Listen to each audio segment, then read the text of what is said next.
Omis, welcome to a special interview of the week. This week I have Casper, the co-founder of PhantomDAO, which is a Olympus partner, and they're launching next week. What date is the launch? Soon, very soon. Do we have like a time period for that? Yeah, so we're closing our Spectre, which is our whitelist role in the Discord wallet collections tomorrow. And then you can expect within the next couple of days a fair launch. Oh, redacted. Exactly. Yeah, I can't wait to see what it is. So PhantomDAO is a partner of Olympus, and they're kind of an endorsed similar mechanic protocol on Phantom chain. And Olympus is getting a share of the Genesis tokens at 3.3%, and Olympus has said we'll keep them in our treasury, and then actually they'll be on the dashboard, which is getting released in a week or two, and then people will be able to see how much of that is sort of going to back home, and it might be like, you know, however much percent, but like over time hopefully it'll be a bigger and bigger percent. But maybe you can sort of give us a high level of like the project and kind of what your vision for it is. Yeah, for sure. And obviously, firstly, thanks for having me on the show. Long-time listener, first-time guest. Hopefully not the last time, though. But yeah, Phantom. So we saw, my co-founder and I, we have a background in growing and founding and building Web2 SaaS businesses. And I myself have actually raised like over $50 million worth of venture capital. So I understand that world quite intimately. And, you know, the one thing happened is like when we started researching Olympus and we started understanding, you know, that protocol, we kind of sat down and we said to each other, it was like, this is an amazing way to bootstrap funds, but then to also sort of open source involvement.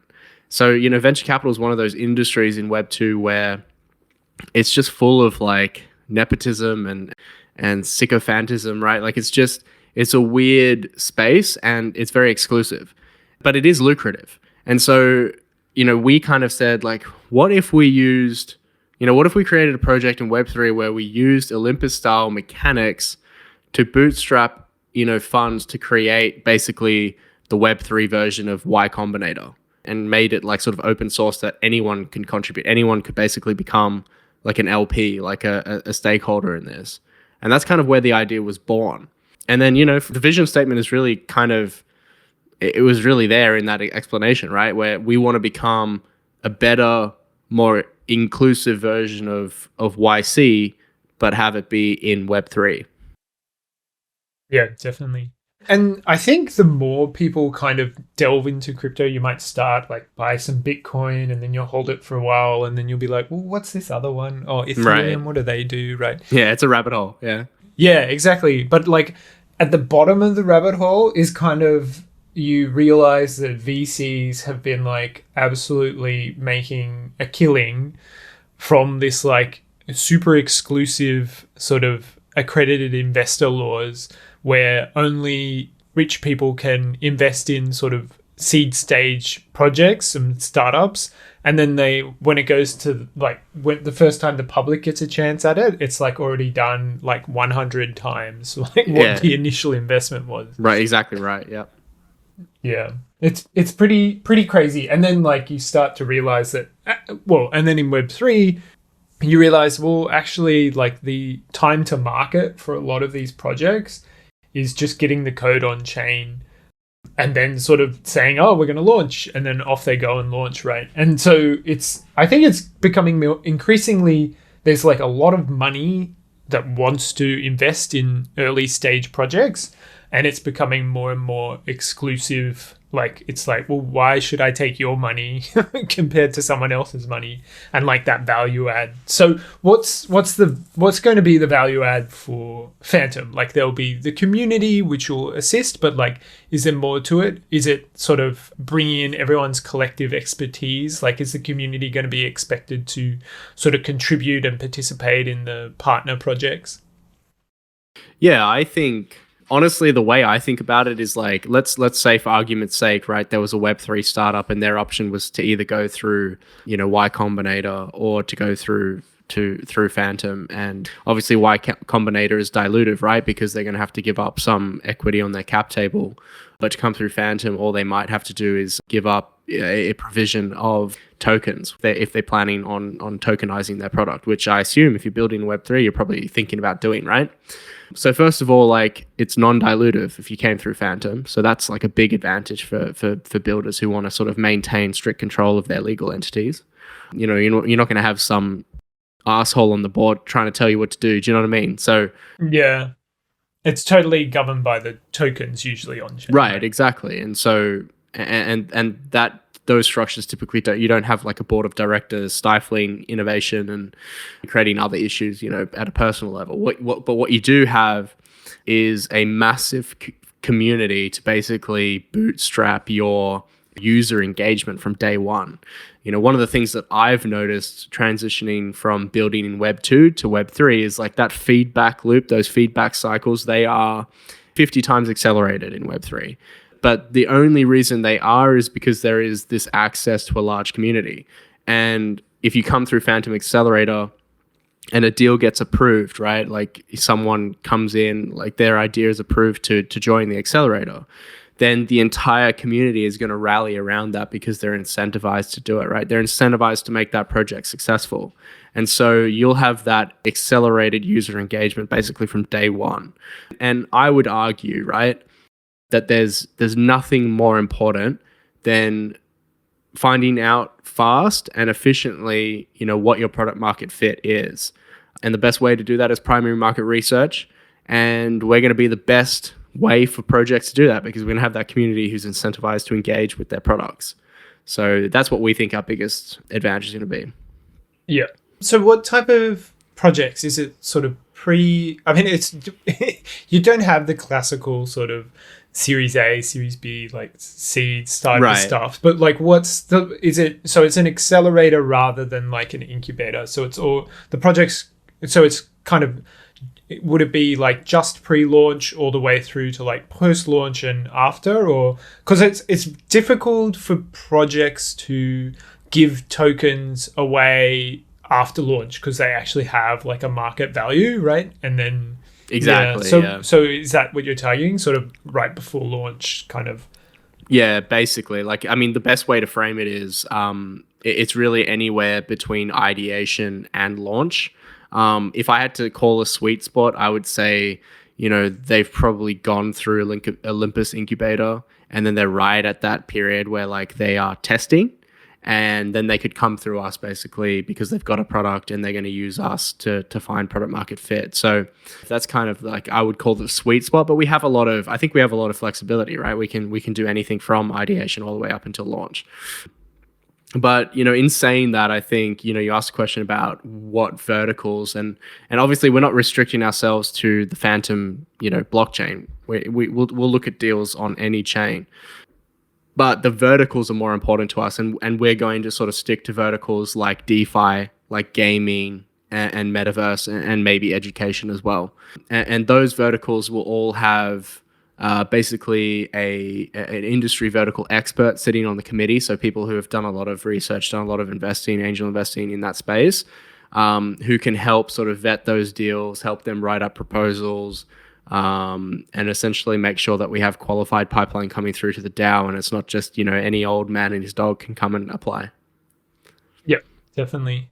I know you've been super careful with the community. I've kind of been in the server a little while now and kind of kept an eye on what you guys are doing. And do you want to tell us a little bit about that? Like this, having your value as an accelerator is pretty much a like call on the underlying people. Is that how you see it? As like them as, kind of people with like integrity and sort of who are involved in the space and are like good natured. It's kind of those Olympus Bong Bear type of vibes, like very like open and generous. Is that? Yeah, 100%. I think that's a fair representation. Like at the end of the day, we didn't necessarily sit down and plan out our launch on day one, like in terms of how we're going to sequence it. But ultimately, like we got halfway through and we said, what do we philosophically believe, right? And philosophically, we believe that, you know, in Web3 and especially in DAOs, right? Like you are creating something that is going to be owned and run by the community. And so if you philosophically align with that view, then you have to sort of match your launch sequence up with that. And to be honest with you, I don't think there's one example that I can think of that has done this properly. Well, maybe apart from actually Max from Fiat DAO, I think, who's doing exactly this, where the launch sequence is sort of matched up philosophically with what he believes and what DAOs stand for ultimately. And I think that is launching DAO first. And launching DAO first is kind of scary as a founder and as a builder, because you're essentially giving away like that control before things even begin, right? Yeah. So when you're saying DAO first, you mean it's like on-chain governance from day one? Correct. And like even before anything, you know, happens from like a protocol raise standpoint or like a protocol function standpoint, the DAO will just exist as essentially an empty shell, and the community who's been a part of this ideation phase from the beginning, like for months, right? They will have a say in that vote to say, yep, let's push it live. Yes, we agree with, you know, the framing. Yes, we agree with like, you know, the APY framework, and all of those things will have that community input before anything happens. So it's not like, you know, we as a founding exclusive team went and made a bunch of decisions, raised a bunch of money, turned things on, and then said, okay, now we're giving over the reins to you guys, right? It's actually, before anything happens, we're giving the reins to you guys. We've had a lot of conversations about this, and now we're going to put a vote forward to say, yeah, should we do it? Like, let's do it. And then the community will decide. That's what it means to us. Yeah, that's like a very different culture as well, right? Like, making people feel responsible for the decisions, because if they don't, then then the project's not going to really work out. Yeah, exactly. So that's like a big cultural piece, I suppose, for you guys. For sure. Yeah. And I read the article about the launch. So you have a whitelist, but the whitelist tokens will be vesting. And this is something I've never seen before, right? Like, do you want to tell us a little bit about that? Yeah, so the tokens are, and the whitelist process is 100% a novel thing in the industry. We basically came up with this, and we're calling the tokens Phantom tokens, like FPHM. Anyone who's a Spectre in the Discord will get an allocation of these FPHM. People can go and claim them at no cost. If you're on the whitelist, you can claim them for no cost. But I guess, you know, the other thing to consider with these tokens is that, as you said, 25% of them will be redeemable or claimable or swappable, whatever you want to call it, on day one. And then the remaining 75% will just be vesting on a linear basis for 12 months. And, you know, I think, again, going back to like some philosophical beliefs, I don't think that if someone ever invests in something and pays for something, you should never lock that money up. I philosophically don't agree with that. But we felt comfortable with it because, you know, one, we made sure that no one was paying for them. And then two, this was really important for us. We had done a lot of research on a bunch of different launches in DeFi.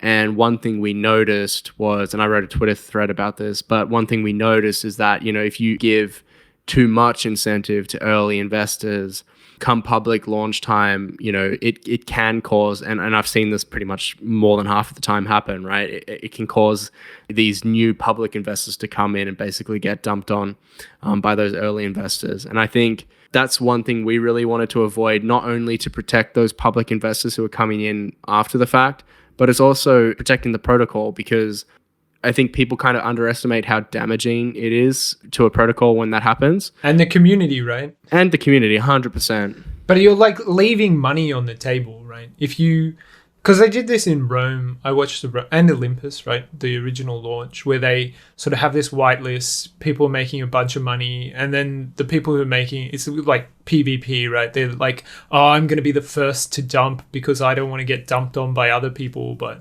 it's crazy, it's super unhealthy. And then it sort of stays with you, right? Like, yeah. Even now in Olympus, people are like, oh, people got in early, you know, they're up so much. They're the ones dumping. And it's like, Sure, like there's some people who do that, but like there's also a lot of people in Olympus who are just sort of the people sticking around, and it's sort of whales playing these big games with like pumping and sort of dropping the price again. Right. Yeah. So the whitelist process is sort of going on, and then we'll see like a kind of innovative launch. I can't wait to see what it is next week. So being DAO first and having on-chain governance, it's kind of this, like if it were just a bunch of people with a multi-sig, it'd be like I mean, and you might not want to comment on this at all, but like a regulator, like especially like a US regulator, might come in and be like, bam, gotcha. Like, you know, you bunch of friends can't invest together. Like, you know, like, because they just, I mean, like investor protection as well. But like, if it's actually an on-chain entity that no person controls, then it's very difficult for them to say there's some sort of breach. And I think this is what very similar to what you were saying before, like Fiat DAO, they've kind of got this model to like decentralize the protocol and then start sort of voting from day one with the decisions about what happens with the tokens. Right. Yeah, for sure. I think what you're saying is correct. Like, I'm not the most educated person on that stuff, but I would say, you know, like legal reasons aside, it was far more pressing to align our launch with how we philosophically believed a DAO should operate.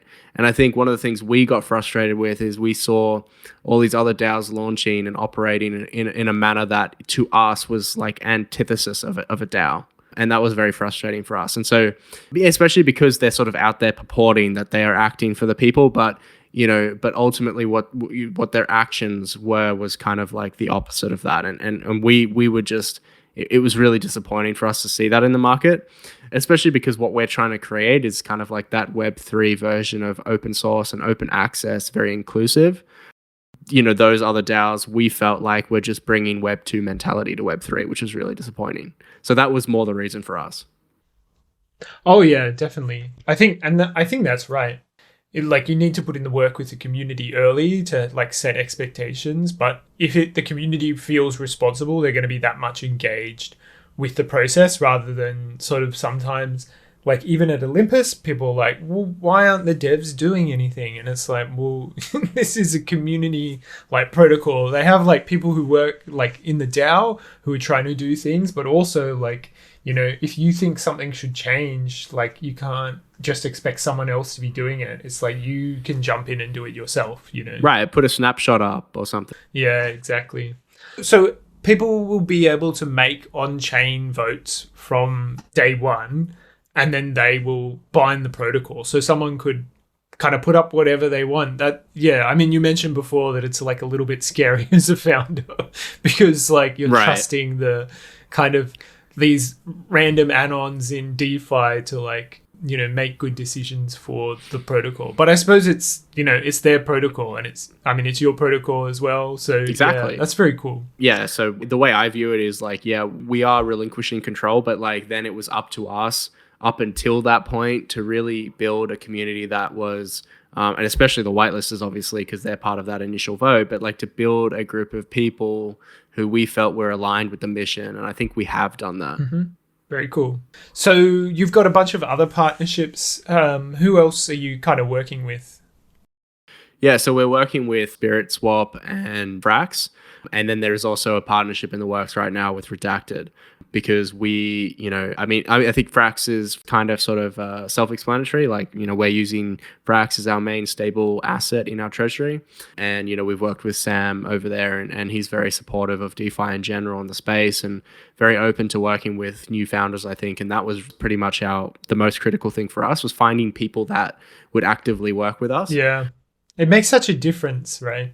Oh, it does. 100%. If someone wants to find a way to work with you rather than someone who's like, yeah, use my coin. I couldn't care less, you know, like, yeah, it's such a better relationship.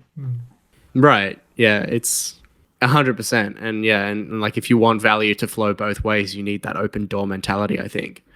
And then Spirit Swap kind of leads into Redacted, so I'll go through the hoops a little bit. So yeah, if you can, I'm very interested to hear.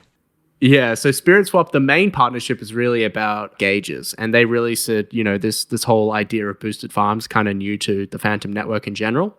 So they have boosted farms, and they're creating like a whole governance system, and they move to a DAO structure, right? So they've got this like DAO token called Spirit, which you can swap for in Spirit, and it acts a lot like Curve.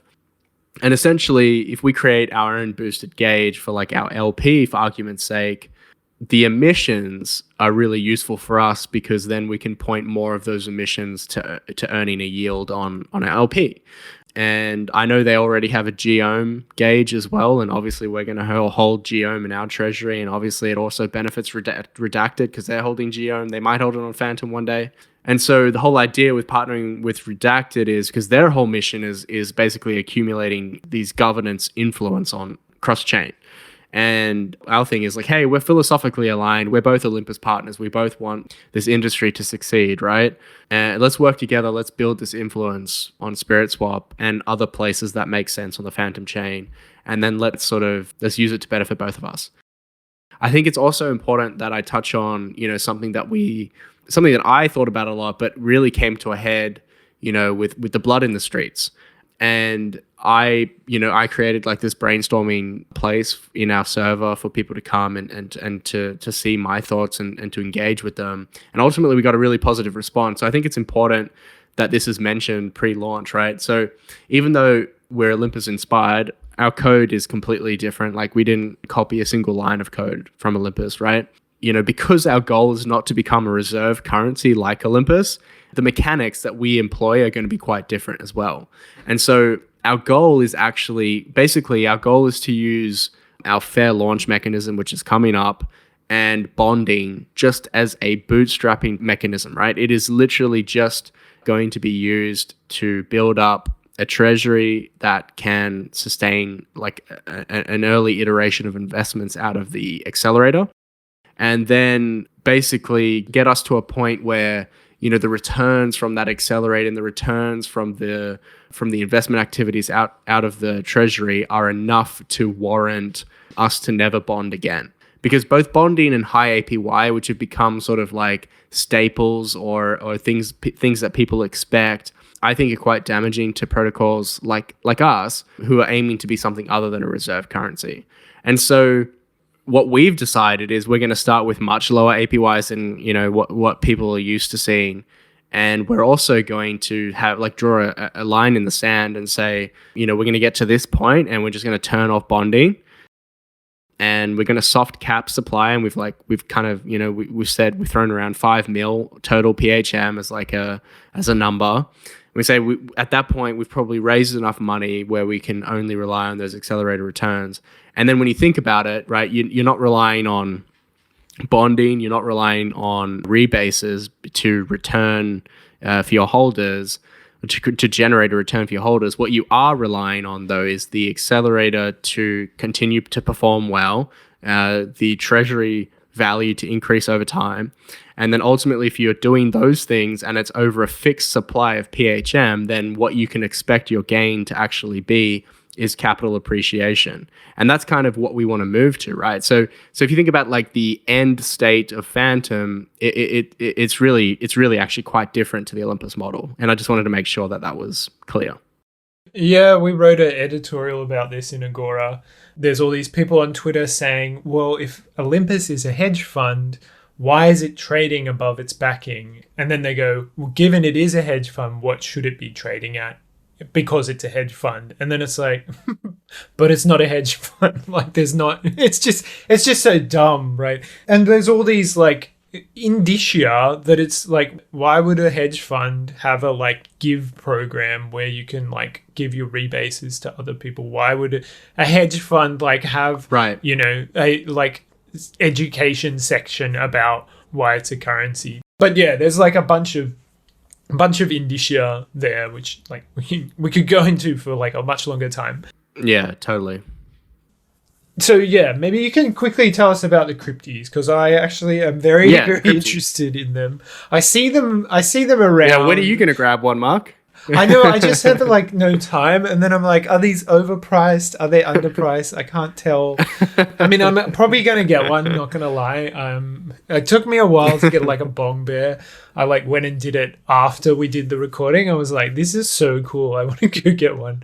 I expect maybe the same thing will happen here. But maybe, yeah, we got like 5 more minutes. You can tell us a bit about the crypties. Yeah, for sure. So it is a separate project, meaning that the Crypt NFTs are not going to have an interaction with Phantom, and I always want to make that sort of clearly known to people. I'm just the same founder of 2 different projects. But the Crypt takes a lot of inspiration actually from the Bong Bears, which was that first NFT project that came out of the Olympus ecosystem. And the whole idea behind them, and this is, credit to Smoke and the guys over there that came up with this, it wasn't my genius idea, is that the NFTs rebase, meaning that, if you're a Genesis holder and Gen 2 comes out, then you get one of those Gen 2s for free. And then when Gen 3 comes out, you've got one OG, one Gen 2, and then you'll get 2 of those Gen 3s, right? And it just keeps going and going and going. And with Bong Bears and us, I think it's the same thing. We've got 7 planned rebases. So if all you did was diamond hand your first OG all the way through to the end and didn't buy any others, like you'd end up with 64 NFTs, right?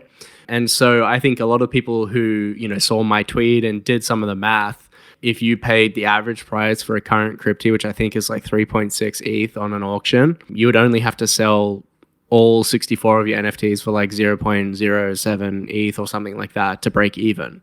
And I think a lot of people are comparing our project to the Bong Bears because, Smokey's an advisor. He's making sure we're doing things correctly. I'm learning from the mistakes that they made, etc. I always check it and dream about getting an OG Bong Bear, but then I'm like, no, it's very expensive. Yeah, exactly. So I think a lot of people are doing that math and going, oh, this makes perfect sense. And honestly, like I feel it's very rewarding for me because the community within the Crypt Discord, which is completely closed, like it's not open to people who don't hold those NFTs. Oh, now I gotta go get one. I gotta know what you guys are talking about. Right, yeah. It's so positive, and there really are some people in there with big brains who are sharing a lot of alpha, and that's what it's all about. And making sure that the reason we're capped at 99 is because like I'm confident that 99 people I can all engage with individually, and we can add value to those people. Whereas like think about a 10K mint. Right, like I just don't understand how those founders, and probably a lot of them don't, right, because they're just like cash grabbers. But you think about it, like it's like how could you ever ethically go, yeah, I'm going to be able to add value to 10K people consistently? Like it just doesn't make sense, right? Yeah, it's crazy that they are like, we'll make the NFTs and then we'll create the kind of culture and community around 10,000 people. And it's like, bonkers. Well, no one's going to feel like, a sense of space in like a space that has 10,000 randos in it, right? So I think Bong Bears, you go into the Bong Bears server and there's people playing like games and just chatting to each other, and it's like so much like alpha like just every day, and people, it's very cool community. I think that's definitely the way to do it, and I think this will be a model for others as well. Very cool. All right, is there anything you want to say to like the Olympus community or Phantom community, and then maybe you can just remind us about the launch date and sort of what's happening with that? Yeah. I personally, I try and say this a lot, but I'm super grateful for our community. Like, I feel like, we've developed a community that is incredibly close-knit, having gone through this launch sequence for like 3 months now.